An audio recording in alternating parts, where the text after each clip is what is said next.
fucking happy ass birds. I don't like it. I don't like the cheer. When I'm almost laughing because if you listen, you can just hear Nitro. Oh, you hear that ass eating sound he makes when he's chomping on his peanut butter? Well, it's either that or he's bothering us. Yeah, I know. It's just funny faintly hearing that in the moments of silence. Better than when he comes in here and drinks out of the water bowl. Yeah. It sounds like an ocean. Oh, fucking yeah. Yippee-ki-yay, motherfuckers. That's a terrible catchphrase. How did that catch on? What does that even mean? Yippee-ki-yay? Yeah, yippee-ki-yay or whatever. Yippee-ki-yay, motherfuckers. Is it because he's Bruce Willis? Yeah. I like Samuel L. Jackson's catchphrases better. Have you seen the new Shaft? Shaft. I'm excited. I didn't want anything to do with Shaft just because I didn't care about the character until I saw that trailer and I was like, wait a minute. I kind of want to see this. There's like 3 Shafts now. Shaft. Man. That's like a broke white girl's dream. 3 hulking Nubian shafts. Oh, God. Man, can we ever get through an intro without talking about dicks? I mean, we probably could, but why? Why would you want to? Yeah. Yeah. We'll ponder that as we go into it. All we were saying was just shafts. Shafts. Well, you know what you're thinking when you think of shaft. Well, maybe elevators. Maybe, yeah. Up and down motions. Riding things up and down. Like an elevator. Down a big, sturdy shaft. Sometimes stopping and staying there for a minute before coming back out. Sometimes you stop so more guys can get on. Sometimes you stop so they can get off. Oh, knick-knack, paddywhack, give a dog a bone. I hate Angel Dice Clay.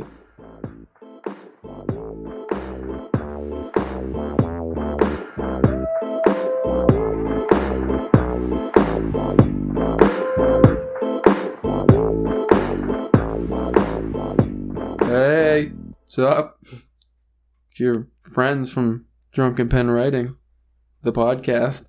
Trying to do stuff, not working out. It's been like a solid 2 weeks of us having unnecessary technical difficulties because we tried to improve the podcast for you fine listeners, and we made it worse. We just fucked it up like we do everything else. Spencer's level's always fucking out of control. Because I can't be controlled. Whoa, easy girl, easy. Today's episode, which we came up with about 30 seconds before recording, is about fine literature, or the lack of there. I don't know what that means. That kind of sounds like nothing that we were talking about pre-show. I was trying to... That seems like we were going to talk about how we need more literature, but before we do, the topic was just shitting on literature. We shit on everything. Yeah. Oh my god, it didn't introduce us. I mean, I kind of almost did. I'm Caleb James, your faithful host with the most. And then I got this guy over here, Spencer, the Danish derelict church. Not quite sure what that even means. You a rundown Danish man? No, is it Danish like the country or like the dessert? It doesn't matter. None of this matters. All right. Well, much like our topic, life is meaningless. Life is mean. The pessimistic DPW podcast. What is that ruckus? And that's your dog eating ass or in the sink dripping. If you don't have any more happy birds. I hear the curtain. I feel like I'm in like an Edgar Allan Poe store where I'm just hearing things and everything's haunting me. I'm just freaking out, man. I think that's what it is. I'm freaking out. Freaking out. Because after that last episode we recorded with the terrible audio, I fucking spent all night trying to figure out how to not have terrible Skype audio. And I've been broken since. Lost my mojo. A broken man. A broken man on the edge of the cliff of life. And what does he do? Jump. Or jump head first. Fix the podcast. Well, that's terrible. Just jump head first. No, he has to have a choice that he's trying to make. We're talking literature here, man. Right. Get back on topic. Jump or leap. He can jump or he can leap. I think I would be too lazy. Like, I'd be so exasperated with life, I would just kind of collapse and roll. Just roll off the hill. Scrape my knees on the way down. Like, the most unpleasant fall you could have. So basically like Homer Simpson in the classic episode when he's falling down the Grand Canyon.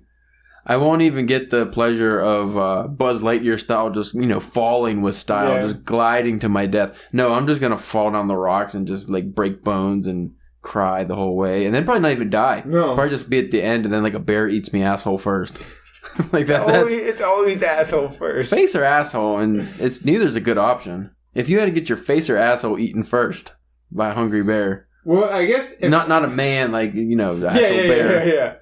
Well, I guess if I knew, if I'm not gonna survive, I guess just go face first so it's over with. I don't have to feel anything. If you're going ass first, they're gonna at least be a minute or two where you're just oh my god!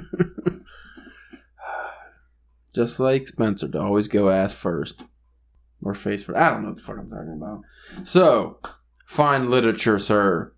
You read it, you love it, you hate it? I'm not a fancy aristocrat like you, so, and... You don't even have one monocle. It's embarrassing to go out with you in public.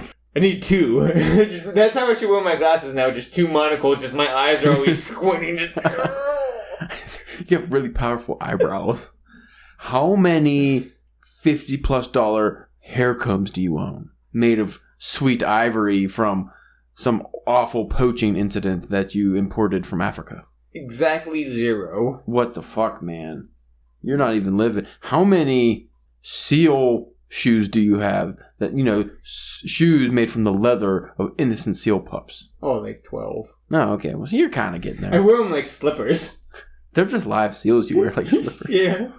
DPW, fighting with PETA since 1998. Did we have DPW in 1998? I don't What were you doing in 98? I was, 5th grade, maybe? Like middle school. Yeah, I was a little tyke. Wasn't drinking either, unlike my classmates. And now you're drinking and they're not drinking because most of them are in jail. That's what I love, is most of the people I went to school with can't drink anymore. Either because of jail or health problems or my liver stopped working. It's dude, you're 30. What the fuck? You just can't drink for medical reasons at early 30. How much did you drink in your teens and 20s? I've been drinking for 20 years. You're 30. What the fuck, dude? That's not normal. All right.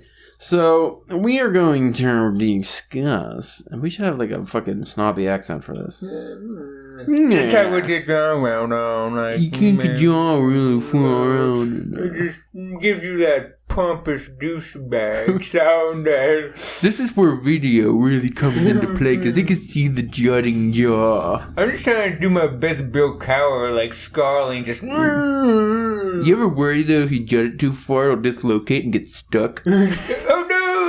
I will always be like this now. You ever see somebody like a Bill Cowher that's permanently in this position? It's hard to talk loud like this. It kind of feels good, though. Feels like you're stretching your head.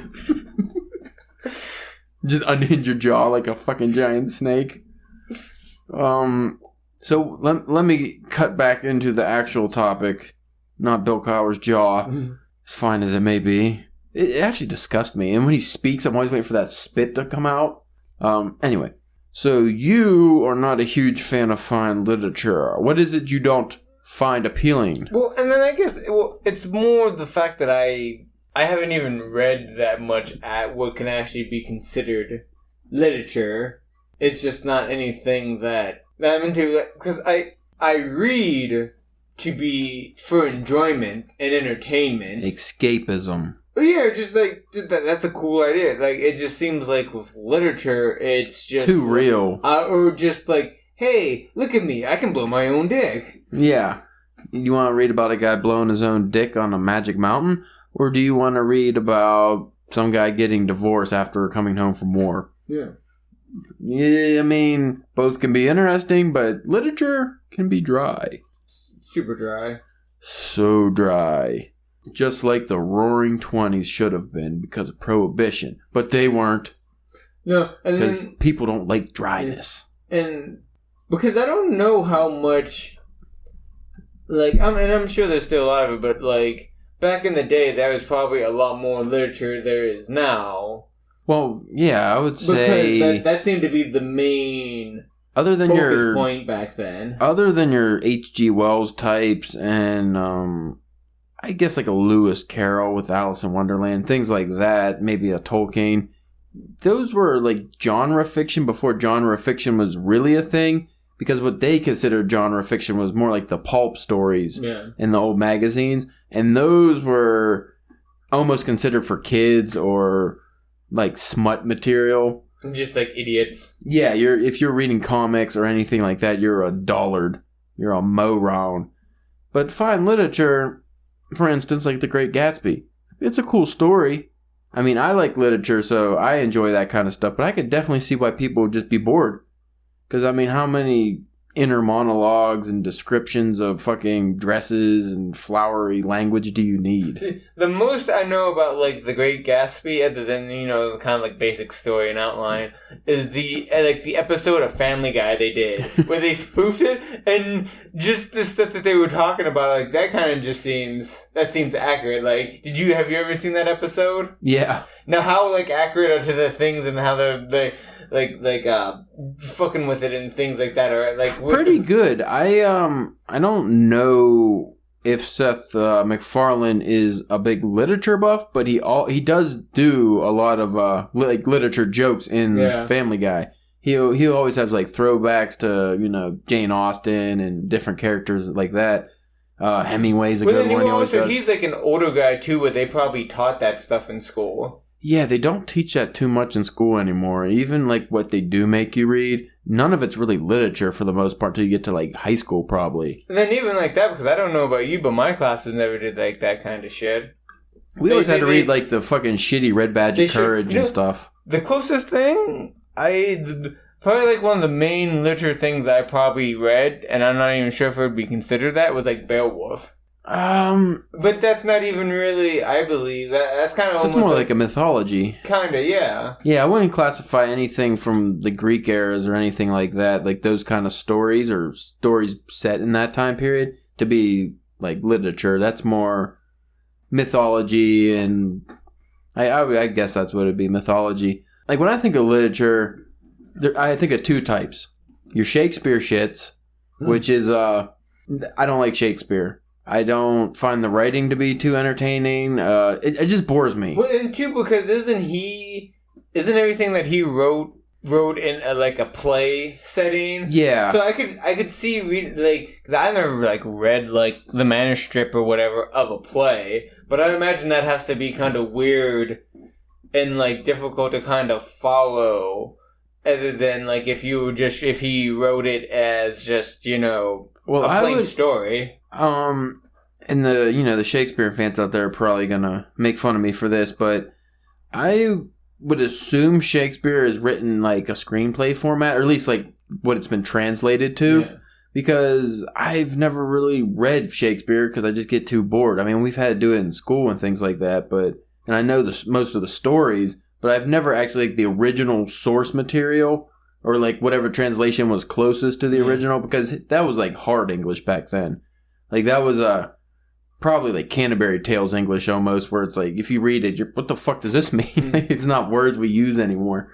But like the second kind of literature is moving on beyond that to like a Dostoevsky or I guess like a F. Scott Fitzgerald. James Joyce would be more literature, because that's like I'm thinking more complex literature versus like a Hemingway, which is while you would consider him literature, he was very watered down, basic type of writing, because that's why he was so popular. It was a complete contrast to what was being written at the time. But like you think like a Marcel Proust, or I would say F. Scott Fitzgerald. I mean, these are all forms of literature, but I would say his is more towards the Hemingway, even though his writing was complex. He was more towards the Hemingway set than like a Proust or something with the great flowery language. So I guess you could say there's three types of main literature. Your Shakespeare types, which are very difficult. Your Marcel Proust flowery European types, and then your post-20s and 30s type. Like after H.P. Lovecraft, his era, which was like do you consider him, is he like literature, would you? That's where you get kind of squirrely, because you have a Lovecraft. The story types are not literature at all. You know, you got flying space monsters, spaghetti monsters and shit. The writing, though, is in the style of Edgar Allan Poe, and even Edgar Allan Poe's a good example. he's clearly literature, right? Like fine literature, but his stories are murder and some kind of supernatural things. And like I don't want to make it sound like you shouldn't like have like a meaning or like because like a lot of people like to look when it comes to a story, like they read and look, what the author meant was this and how he like that represents that, and that's like, well, no, maybe he just thought it was cool that this dragon came down and scorched the fuck out of these people, like. And it made a cool scene, and it kind of helped move the story forward. Everything doesn't have to have like a second and third meaning to it that a third person party puts onto it. That what I think we touched on the last episode was how I got that literary magazine when I was flying in from California. I wanted something to read on the plane, and I haven't read modern literary magazines in probably a couple years for them. Like I get them sometimes, but most of them are more fiction oriented. But this was like a straight literary type of artsy magazine, and the stories, they weren't even stories. They were just garbage, just like a quick poke into somebody's life. And I felt like a lot of them were supposed to make you feel like there was this deep meaning to them, and there was. There's nothing there. You know how that would be cool to work? If you did like a collection of short stories, and each one of those short stories was like another random, just like what you think would be like mundane kind of part of this dude's life throughout his life, and then you could maybe somehow tell kind of like an overlapping story with all those things. Maybe it builds into an actual story. You think it's just random parts of but would that be boring though until you got to that final climax? Well, I mean, you would have to make those things interesting, and that's where the writing, that's where the challenge comes. So that's what I felt like the stories in this magazine were trying to do. They were trying to be interesting, but they were just. I'm trying to think of one of the stories. Well, we don't want to shit on any certain writer or anything. I'm not going to post any. Well, I'm just saying, as an example, if anybody wants to know what we're talking about, to go and look on your you Twitter or whatever, whenever you're able to post the whole story by just taking a picture of it on your phone. Yeah, that's a good example. Well, like just a synopsis of one of the random stories I was reading. There was I'm trying to think of one of the really weird ones. Like for instance, like something about a girl, and they try to make it, say like a girl's having problems in a relationship or something. You think that's what the story's going to be about. But then it'll go maybe on to the protagonist talking about like her failed marriage or something like that. And then it just ends. So it was literally just the protagonist bitching about her failed marriage. And then nothing came of it. Nothing before it, nothing after it. It was just that was the story. That's not a story. Yeah. And they try to make it have some kind of deep meaning. Like, oh, I feel for this person. And maybe if you were going through that kind of situation, maybe I could see that if you read that, you'd be like, okay, I can relate to that. But there was no solving of the problem. There was no anything beyond the problem. No other characters. It's like, how is that literature? Like, what is that? No matter what genre you write in, I feel like the story should come first. Like, you have to tell a good story. But I don't think literature, quote, literature that's what the focus is for that. It used to be. Now we're talking about modern literature. Because see, I would like the things that you mentioned previously, and there are like people like I eventually want to get to like some H.P. Lovecraft. Mm-hmm. I should probably read some Hemingway because it seems like just like a thing you have to check off in your box as a writer. Is like, yes, I've read some Hemingway. Yes. Like whatever. So maybe like those kind of things that I would enjoy once I actually get around to reading that kind of stuff. You have to prep yourself for that, especially if you read, for you were a heavy Stephen King, Joe Hill fan. You like those kind of genres and types of fiction. So if you were just to dive into even H.P. Lovecraft, it's going to be difficult because the language is so much different. The storytelling style is structured in, old literature style. So it's not just your simple, the action keeps moving forward. Yeah. You get pages and pages, or in Lovecraft's case, sometimes you get a whole chapter that's just one piece that's just, if you skipped it, you probably wouldn't miss much. Everything just stops and is talking about something, and there's no motion, no progression. Modern literature, one thing I give it for the most part, stories are being told in a way that it keeps going forward. There's a pace.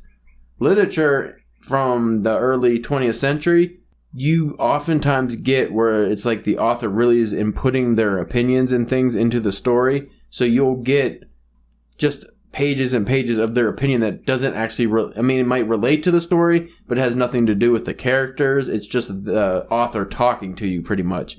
And that's a big difference between genre fiction. You don't get that in genre fiction. You read a sci-fi story, you get action that's going forward. You're not getting undercurrents of the author's political views for the most part. Like, you're not getting a diatribe about communism or something. Like, that just usually isn't a factor. Even if it's in the story, it's progressing the story. And then that also factors into that writer's skill, because you can have that. You could be be thinking of something that had some kind of genocide and use that in your sci-fi story. It sounds like I'm kind of talking on both sides of my neck here when I say you don't, literature, you don't have to have this deep meaning, but in your genre fiction, you can, add that stuff, but it shouldn't be so as the person's reading it, they're thinking that when they're reading it. It should be one of those things, after they've read it and they've talked to somebody else, and they'd be like, hey, did you notice with that? And they're like, oh, yeah, okay, oh, yeah, that kind of does make sense. Okay, I get that. I get where he's coming from with that. It shouldn't be the main takeaway from the story. Well, an example I can bring up off the top of my head is Richard Wright's Native Son. That deals with race relation. That's the focus of the story, and I think it was written in the 30s. At the very end of it, the protagonist is in court for killing a white woman, and what you get, through the whole entire thing, it was kind of a edge, you're on the edge of your seat. What the fuck is going to happen to this guy? The whole story kept moving forward. You're waiting for this big climax, then you get one, and then you're waiting for another climax. It's written very well. But the final act of the story in the court scene, it turns out to be just the lawyer. After everything's said and done, the lawyer goes on I think it's pages and pages of this long speech, and it's literally just Richard Wright. Even though he's using the character, it's just him lecturing the reader on race relations. On his point of view. Yeah, and while, again, well written, and I agreed with it, I liked it, but it completely stopped the story, and that's pretty much how the story ended. They had a little bit after that, but you completely stopped the story to have this big, you're lecturing. It's the author lecturing the reader. I don't think that makes for good writing or a good story for the most part. No, if you want to do something like that, you need to put out an essay or something of your thoughts and opinions on that on a topic. Well, exactly, and I think that's what he did. He wrote a lot of essays too, I believe. I know who did Visible Man, Ellison. I think he did that a lot, but at the same time, this is in his, and I think this is his most famous book probably. And, your final act is this long speech. And I'm talking just one character, pages. I feel like that's just not the way to go. You don't want to ever bore your again, this was the 30s. Yeah. Literature was different back then, but you can't get away with that now. Yeah. Especially, whenever, it seems like you're reading this and you're like, when's this guy gonna need, a drink of water? Yeah. Well, you get, by that, when you're reading that, especially when you get to the middle of that part, you don't remember the story. You're not even in the story anymore. You just want it to be over. Yeah, you're reading an essay. Could you imagine if in the middle of a Stephen King or at the end of a Stephen King novel about, fucking vampires killing people in a dark town or something, if all of a sudden he just starts going off, one of the characters gives you a big lecture on why, Trump's ruining the equality of people or his immigration policy or something, that would just completely take you out. You can't do that. And you're going to alienate your audience like that. Native Son's an example because, especially during the time period, that really opened a lot of white readers' eyes to what was going on. Because back then, in the news, there wasn't that in the news. Yeah. You didn't hear about what was going on so much. And there wasn't all the technology and communication, so if you didn't see it happen, it didn't happen. Well, then you read this oh, shit, this is what's really happening out there. But then you get a big lecture coming at you, and I can almost see the white audience back then, who might have been on your side by the end of this novel, go, well, now now he's making me feel guilty. I'm getting lectured at. I don't want to read this anymore. Yeah. And again, it's an awesome novel. I recommend anybody read that. And while that I would definitely say is literature, that's a great example of how literature can still progress a story, constant motion, and up until that end part, you're on the edge of your seat. It's exciting. It's like you're reading a good horror story, a good sci-fi story. And you can have a sci-fi or horror story that would be considered literature. It can't, yeah, definitely. Would you consider a Tolkien, like Lord of the Rings, literature? I would. Yeah. That's even though it's hard fantasy, that's got to be fine literature at its best. Yeah, because I'm sure there's because I'm not a big Lord of the Rings guy, but I'm sure if I went and looked some stuff up, I could find, the hobbits were, supposed to be these kind of people who are, you can see a lot of things. Yeah. There's a lot of meaning to it. The ring is a symbol for the lust and greed of man and the monster that it turns you into whenever. Right. But, you go back in time and just...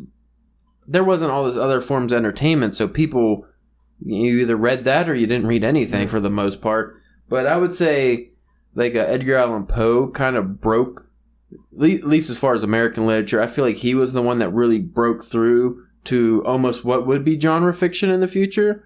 I mean, because you had your H.G. Wells, you had your Jules Verne with 20,000 Leagues Under the Sea, those kind of works for, from different, I think he was French. But... for the most part, people still read fine literature. There wasn't, genre fiction, other than a couple authors, wasn't really famous. And even fiction that was sci-fi and things like that, most of them were still what you would consider fine literature. But now you can, you pick up a random sci-fi book in the mall bookstore or something.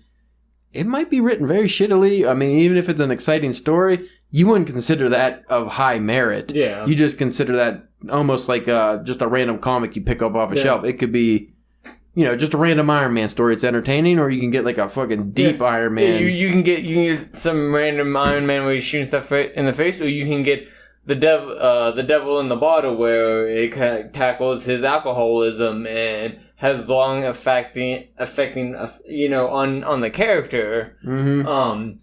So literature definitely has I'm not trying to I don't want people to think people should stop writing literature. It shouldn't even be a part. No, it has, anything else, it has its place. It's just, personally for me, it's not one of my favorite things to read. What I prefer, because I read a lot of dry literature, a lot of dry classic literature, and what I do prefer is a Neil Gaiman type, where he might write a fantasy novel or something along those lines, that has that literature feeling to it, but is a modern, kind of a wild story. Yeah. Because you're not getting a lot of that. And most of the classic literature I read, it's just real people dealing with real life situations. That's good, but at the same time, sometimes you want somebody flying. You want some fucking supernatural shit. You want something entertaining, too.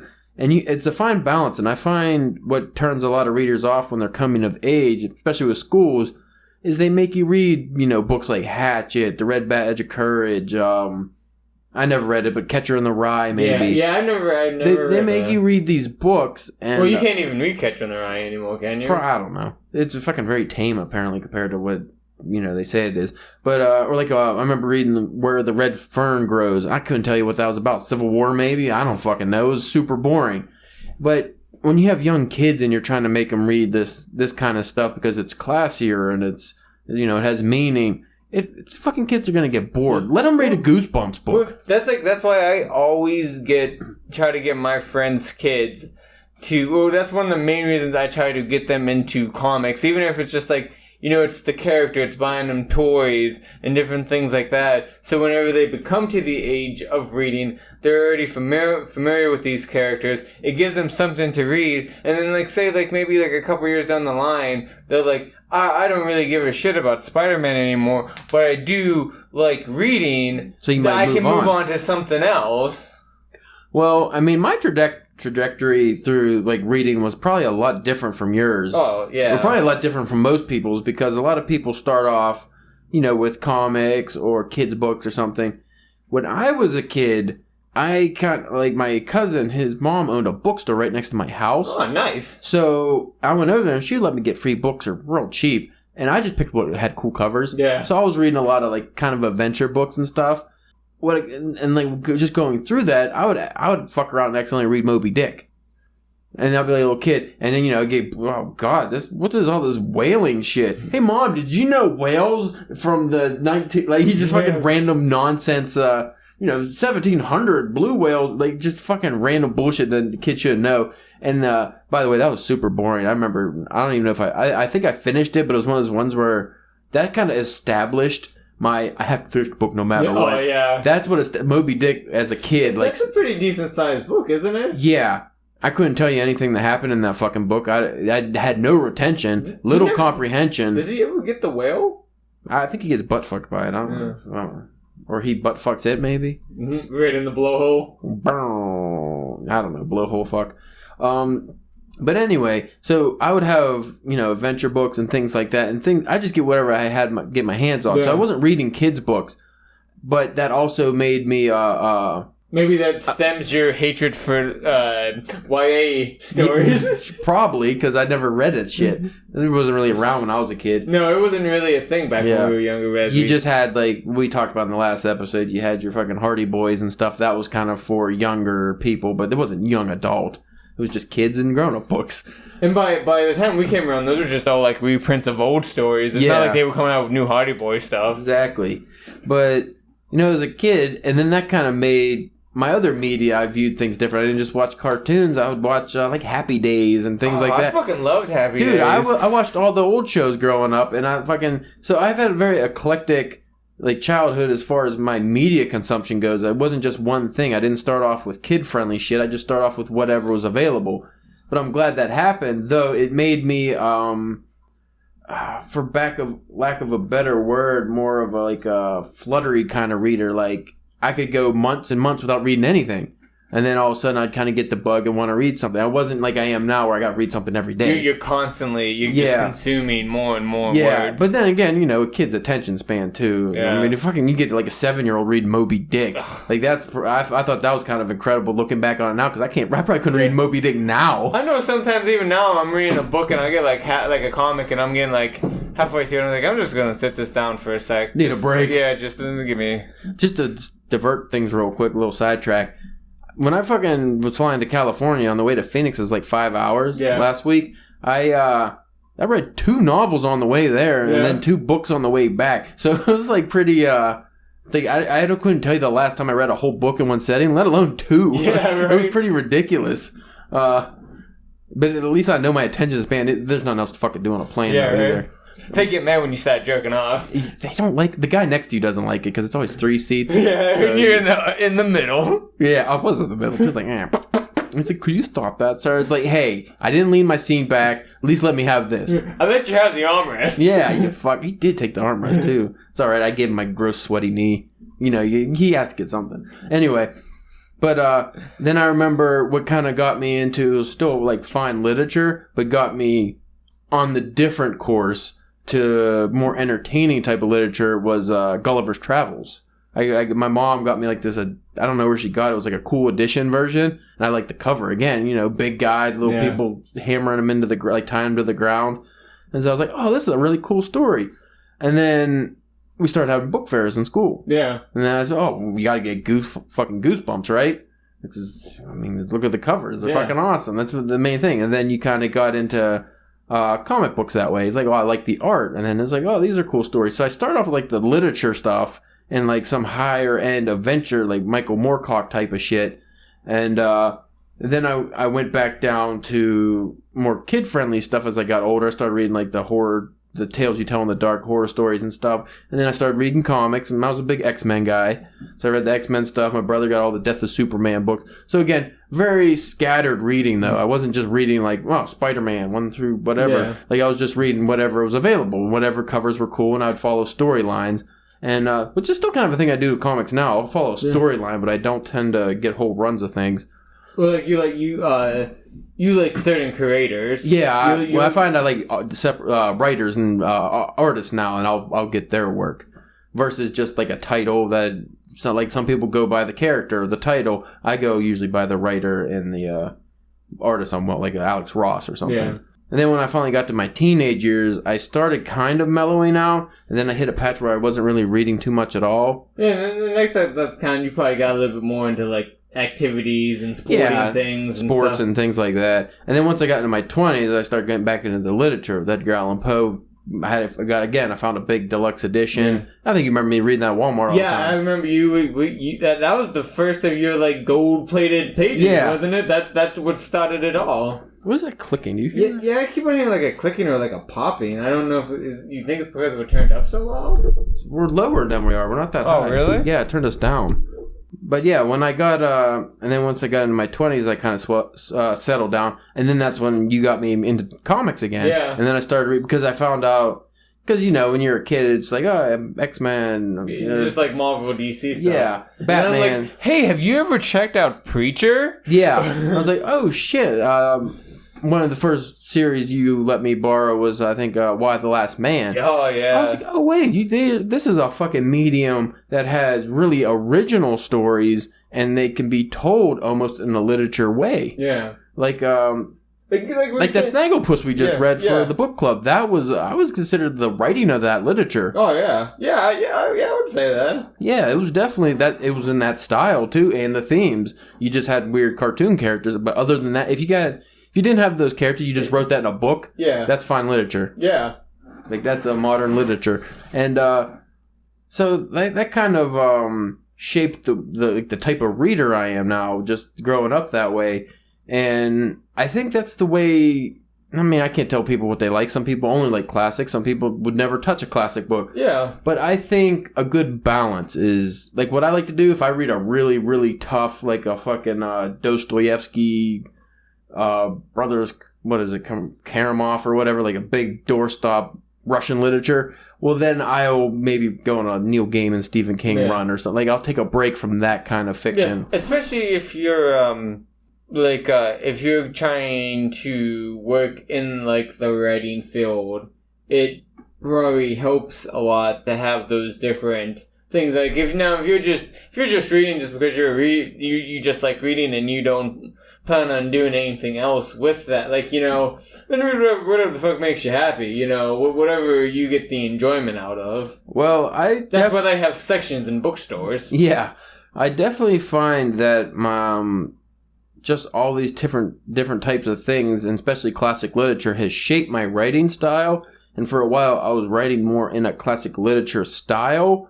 And then I started, going, the writing might be good. Again, the story was probably not entertaining a lot of people. And then I started reading your Neil Gaimans and things like that, and kind of shaping their story, just how you write a good and enthralling story, and mix that with the decent writing style. And I find that works well.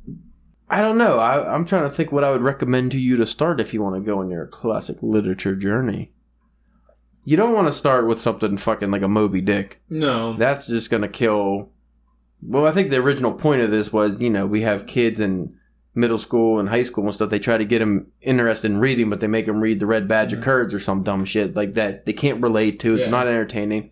Let them read A Stardust by Neil Gaiman. Yeah. A fairy story, but that's super exciting. Oh, but it has the word fuck in it. So what? Do you see what these kids do on the internet now? Right. Like, why are we still going by this fucking old Puritan 1800s bullshit setup of censorship in schools? Kids can have the fuck word in a book. Yeah. If it's that offensive, fucking mark it off with a marker and then give it to them or something. Because how many awesome stories are there that have a couple swear? Not even a lot of... Like, Neil Gaiman's good for not American Gods or something maybe, but like that Stardust book's a good example. It's a fairy story. There's not too much swearing in it. It might be just a little bit. Yeah, maybe just a couple words in the whole book, but they won't let you read that in school because, it's a swear word. Yeah. Meanwhile, kids are sitting there talking about eating ass on the internet at 9 years old. Or like the topic when the example I always like to use for these kind of things, like with what letting kids watch, and it's not like literature, but the old Michael Chiklis show, The Shield. Mm-hmm. I started like I wasn't like super young. I was like middle school, but like I was young enough to where like I probably shouldn't have been really watching it. Yeah. But my friend let me watch it, and like it literally changed how I look at television shows. Like what I think is what is good and what isn't good, or what I like. It just there's things like that just can shape you on the things that you consume as entertainment. Well, see, I don't feel. Granted, we're going into more of a censorship talk, but just to go on it real quick, because I'm very passionate about censorship laws. And we need to try to meet a quota for our episodes of this. And not letting kids watch certain entertainment stuff. I get it, but if your kids are just watching Bob the Builder and Blue's Clues and stuff, I almost feel like they're going to grow up kind of lame. Well, that also is just like you being a shitty parent and not wanting to put the work in. Yeah. As a parent. South Park. Again, I was watching South Park probably younger than what I should have been. And my mom was just like, you can watch it, but if you start acting like those little assholes, you can't watch it anymore. Yeah, and it's almost like swearing when you're a little, here's something for you parents out there, new parents. Your kids are going to fucking swear when they're like 6, 7, 8 years old with their friends. Yeah. I was talking about, we were talking about fuck. We didn't know what fucking was, but we were talking about, oh, Jesus. What is that? We were talking about fucking when we were little kids. We didn't know what it was. But the thing is, like when I grew up, me and my brother, we were allowed to pretty much watch it. My mom didn't pay attention too much. So we were watching your creep shows, your, we watched a lot of rated R / like Friday the 13th, Freddy, or, Nightmare on Elm Street. We watched all that shit when we were like 7 or 8 years old. A lot of things where it's tits then murder or murder then tits. Yeah. But you know what my mom would do when she saw that we watched that stuff? Instead of barring us from doing it, she would just explain, hey, this isn't real. This isn't how people act. She would just give us a little explanation on things and kind of let us go.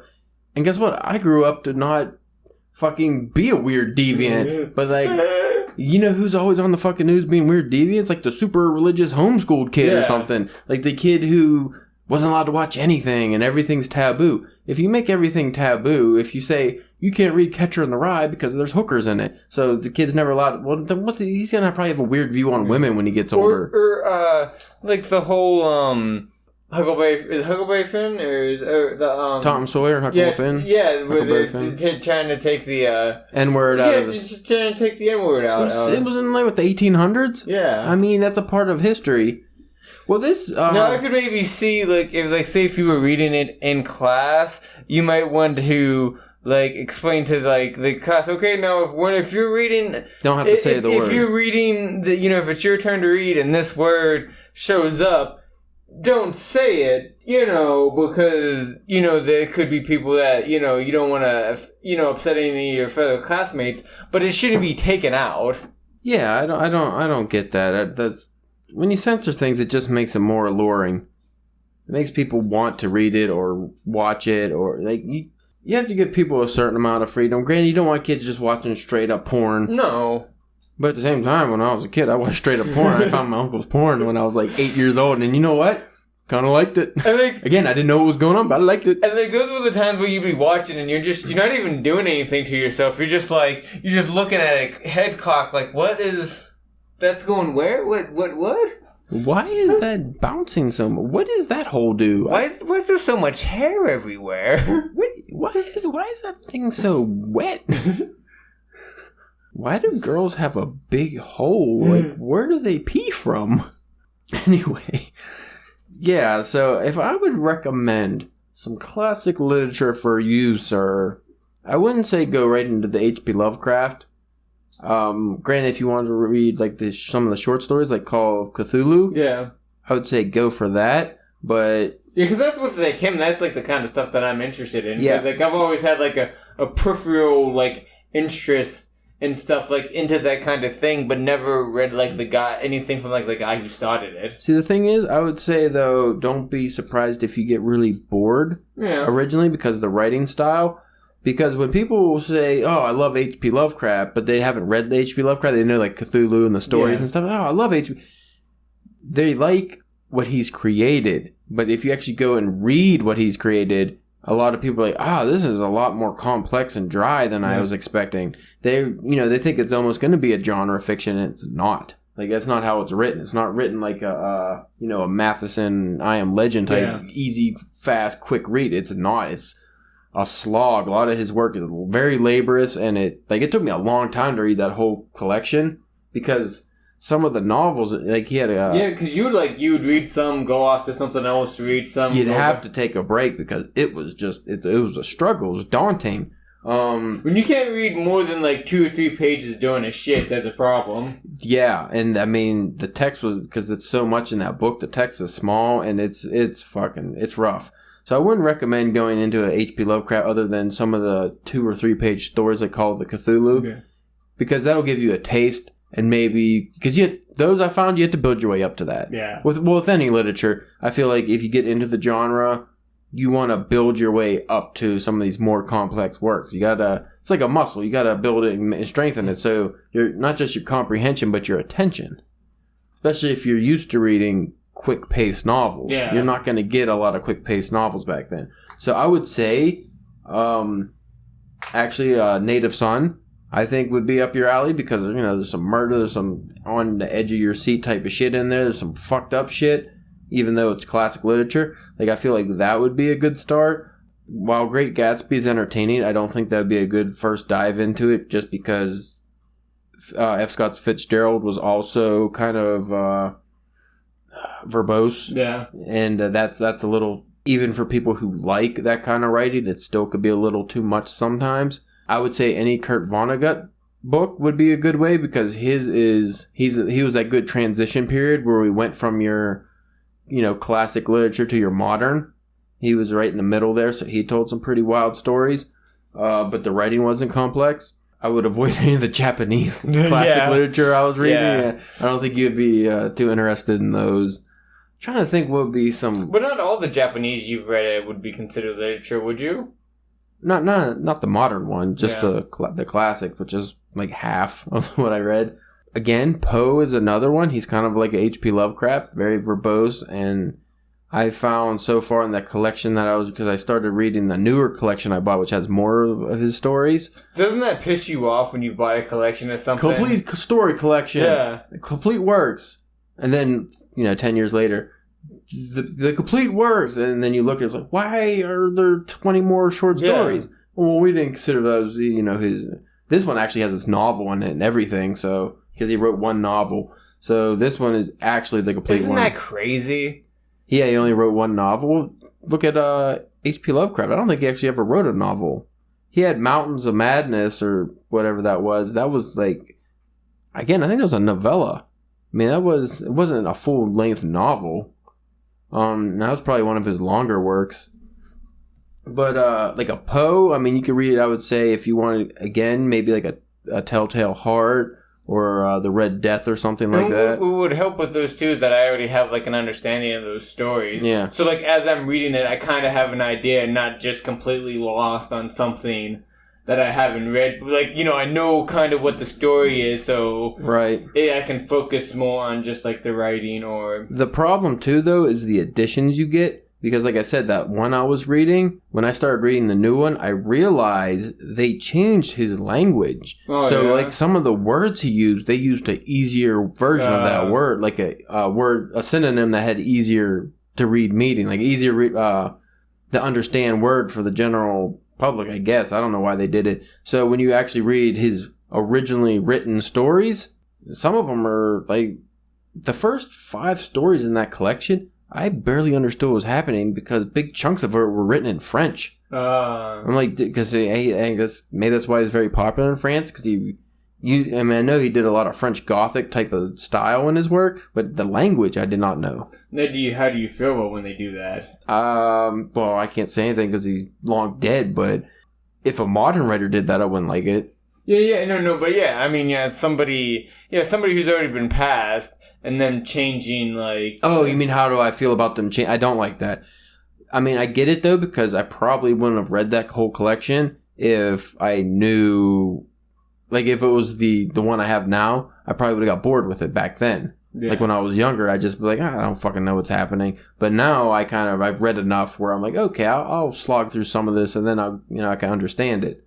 I mean, I don't know if you ever read like the Iliad or the Odyssey. No. Those are entertaining, though. That's more mythology, I guess. Yeah, like we were saying earlier, that's more. And that's not like prose. That's like a ballad or a poem. The way that's written. I'll have to let you look through my collection just to give you a good suggestion. Not that you're going to be getting to it anytime soon, but... God damn, so much stuff. I would definitely say Native Son probably be your first book to get into, because I feel like that would kind of captivate you. Because even though it's real setting, or not real setting, but like supposed to be like a real lifestyle story, like normal literary fiction is, it's pretty fucking dark. Some head beating, some raping, some body disposing in the garbage chutes or something. What about like Mice and Men and To Kill a Mockingbird? Personally, I would recommend every single fucking thing John Steinbeck's written because I love it all. Like, what would you put it? Would you put it in like the literature kind of? Oh yeah, that's definitely fine literature right there. That's a cool glass of Cavassier, warm glass of Cavassier. You don't drink that cold. What am I talking about? Mice and Men might be up your alley just because that's like a novella. It's a little shorter. And Steinbeck style would probably fit you well because, you're a big Stephen King guy. So it's more of a simplistic writing style.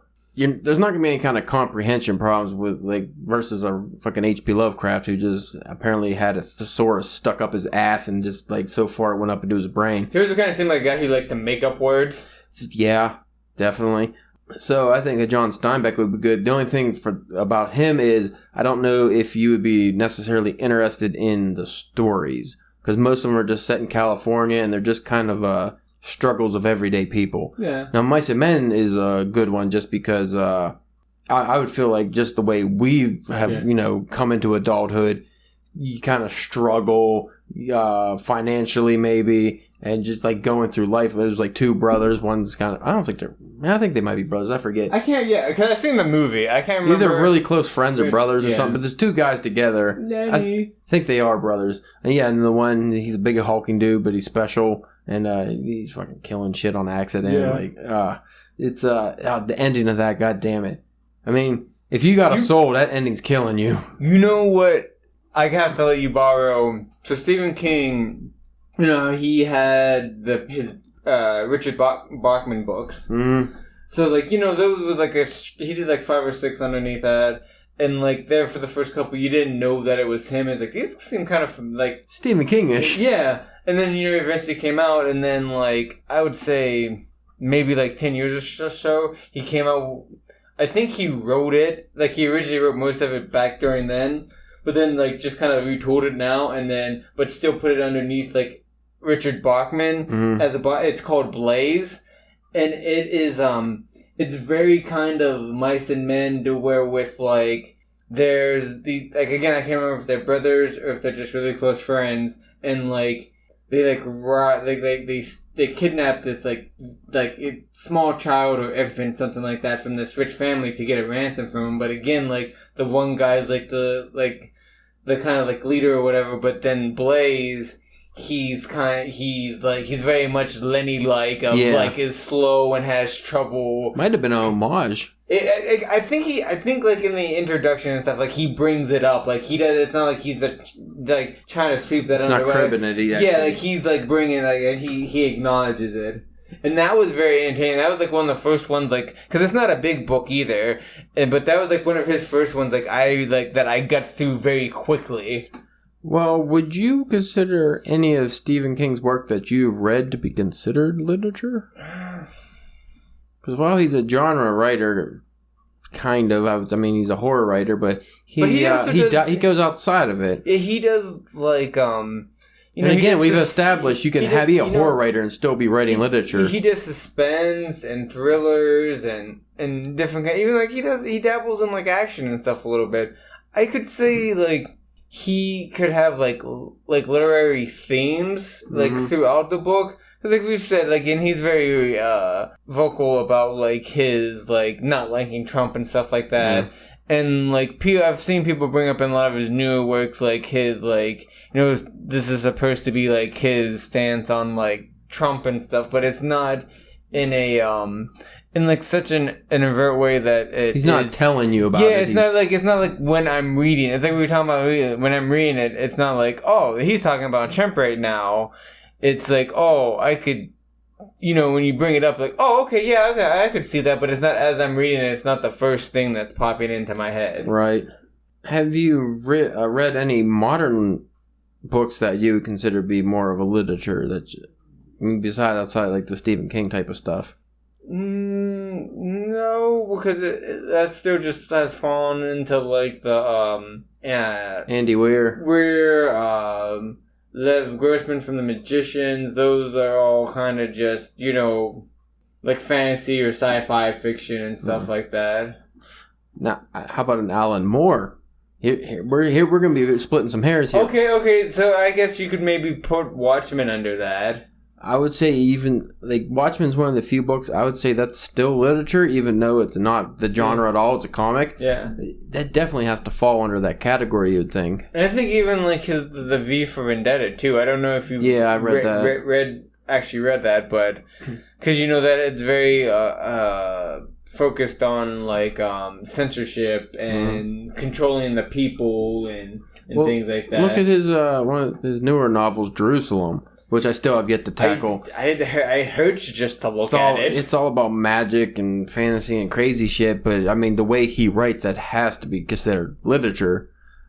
From what I understand, might be a little pretentious and overdone, but I like to think at the end of that thing, the very last like sentences like along the lines of like, ha ha, I was just fucking with you guys. I wanted to see if anybody would make it through all this garbage. Like, and nobody's ever finished it, so they don't know. It's so long. I want to read it just to read it, but that's one of those things like Moby Dick when I was a kid. I just want to read it to say I read it, just get through it. Do you actually have it, or do you have to... No, I didn't want to buy the doorstop, so I'll get the ebook. Because you still have that fucking, what's that, like, Leaf book? House of Leaves. Yeah. Have you started to even attempt that yet? Supposed to start that next week, because we were going to do the follow-along podcast or something, me and Ashley.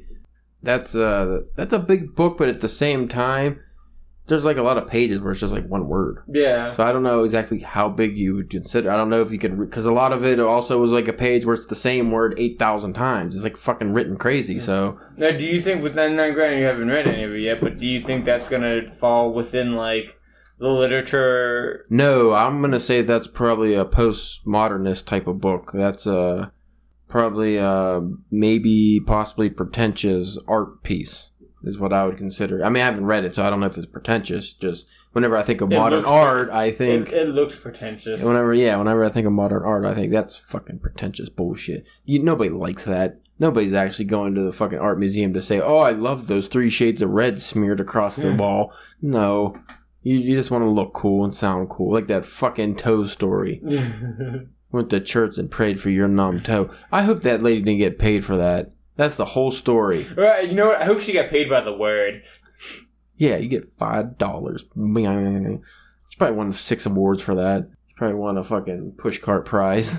Best short fiction. Like, I'll just sit on the corner. You just see Caleb, like, you go to the award show and it's just, she gets her trophy, if they even have it. I don't fucking know. Are you gonna pull the Kanye West? Just come up. No, this is their decision. No, we won't even get that far. It'll just pan to the side and you'll see me just thrown up in the corner.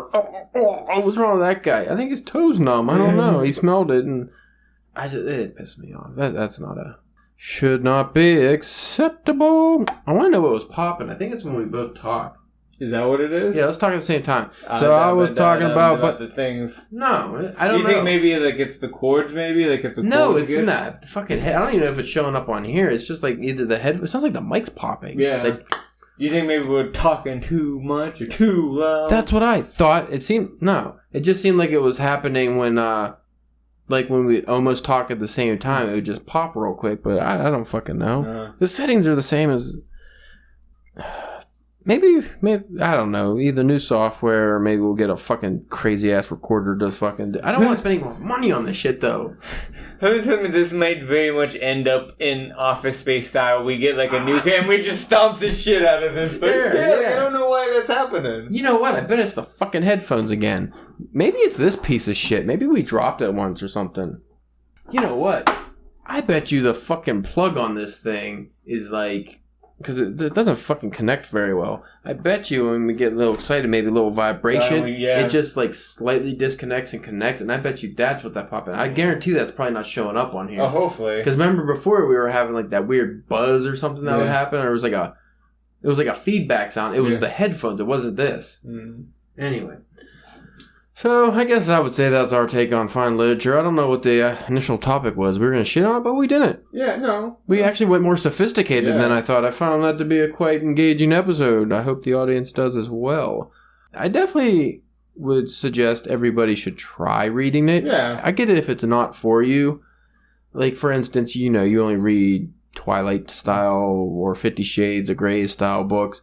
I can see that maybe you wouldn't be interested in reading something dense or something, but chances are there's a writer out there, a classic writer, that your work you can relate to or find the themes interesting. You just have to search and give it a chance. Yeah, at least give it an attempt. Well, I know I'm kind of like you. It's like you start it, you kind of want to finish it, but like go to like the library or something and rent it out, or they you don't have to buy it. A lot of libraries will have like a cheap 50-cent paperback store in the bottom, like in the basement or something. Like, and just, give it a stock. Most bookstores have, like, classic story collections or, like, your Huck Finns or things like that you usually can find a $5 copy. Yeah. So, like, a paperback. Just there's e-readers, there's e-libraries, there's all kinds of ways. Especially with that older stuff, too, because a lot of the older stuff you made, you get them on Amazon for free. Don't know how legal it is, but you can probably find it on the free. Like. Well, a lot of the classics, you can get the whole collections for either 99 cents or free on Amazon. Yeah. I've done that before just to read them. Like certain authors, I wasn't necessarily interested in buying their collection, but I wanted to read their work just to see if I liked it. That's a good way to dip your toe in. You know what? I forgot. Vietnam toe. Talk about Hemingway. I do have a short story collection from Hemingway. If you ever wanted to borrow that, it's not too big. Yeah. It will give you a taste of his style because I don't see any of his novels being intriguing to you. I just feel like I'll get at after reading some Hemingway, I'll just be extremely disappointed in my lack of manliness. Oh, you're gonna feel that. I mean, every story is like pretty much his real life. And you're just going to be like, why have I not done anything? So it's more like we were talking, like, I'm working my way through Fear and Loathing in Las Vegas. And I'm enjoying it, but I was telling Caleb before the other day that I think it's taking me a little longer to read it because as I'm reading this, I'm like, this isn't fiction?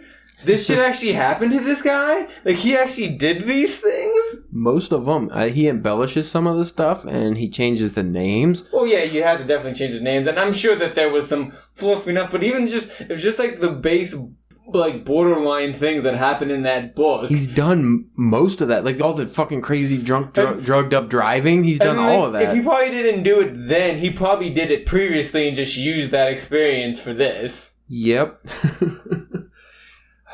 Yeah, you read... I think that's what Hemingway's appeal is.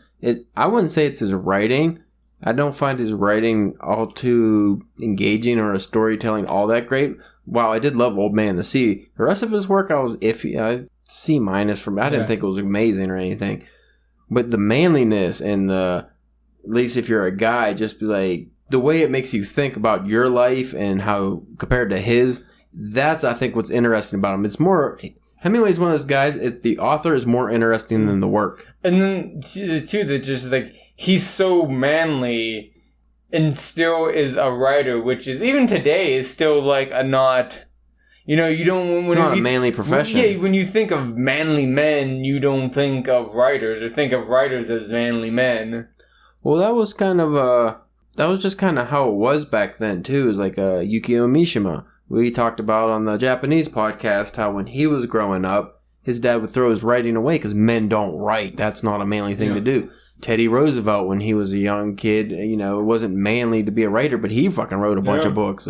Same with Hemingway. I don't think he thought writing was manly, but what's more manly than telling somebody, you know what, fuck you, I'm going to do it anyway. Yeah. I'm going to do this my way, and I'm going to be fucking badass at it. That's manly to me. Yeah. Like, if Hemingway... proved anything out of his misogynistic views and all that dumb shit, I would say the most manly message you can get from it, and this doesn't even have to be just for guys. This is for people in general, just to do what the fuck you want to do. You just do what you want to do. Go against what's popular. why the fuck not? You only have one life. Yeah. You want to be a writer? Sit down and fucking write. Who cares if people make fun of you? You want to be a poet? Yeah. Like, look at Dylan Thomas. Might not be the most manly, but he's a fucking drinking, whiskey chugging machine. He was a crazy wild Scotsman, I think. That or did like the Henry Rollins from like the Black Flag? Yeah. Or whatever. He does like poetry and stuff now, and you're not gonna tell that guy that he's a fruitcake. No. You will not. Fuck no.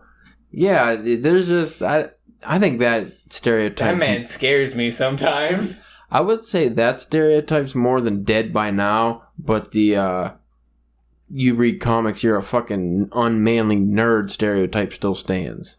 For the most part. To a degree, but it is accepted more. You're not getting beat up in school for reading comics now, but if you write comics, when you think of manly men, do you think of guys writing? This should be a separate episode, probably. Maybe we'll do this next week. Episode on manly writing. Yes. Yeah, I don't... Or manly art. Manly art. That's too close to the art of manly in this podcast. I don't want to trip his style. Why, maybe we can get some of his views by accident. Yeah. Instead of art of manly, it's the manliness of art. Yeah. Oh, man. Again, talk about fucking Miyamoto Musashi. Fucking samurai. He was, from Vagabond. Yeah. Well, that was more a fictional account of his life, but he was killing motherfuckers left and right, busting balls, and he fucking was an artiste, a poet. He was everything. He was the manliest of men, and you wouldn't tell that dude he wasn't manly. He'd chop your head off. But we should probably end, huh? Alas, you have any philosophical, literary things to... Nope. Nothing? No. I will say a man's journey through life isn't complete unless he is willing to dive into the classics and learn from those who are no longer here, and then he'll be able to judge where he's going. See, that's like modern literary bullshit. It doesn't mean anything. That doesn't mean anything. It's just words. Sounds like it means something. Empty, hollow words. You hear that? It's like, that's kind of deep. No, it's not. Yeah. That's like that fucking story, Deep Into the Troll story. Yeah. That means nothing. And then one guy was even like, oh man, that's kind of deep. It's like, is it though? Is it? It's not. I said it wasn't deep. It's not deep. I know there's some emotion in it, but there's not emotion in it.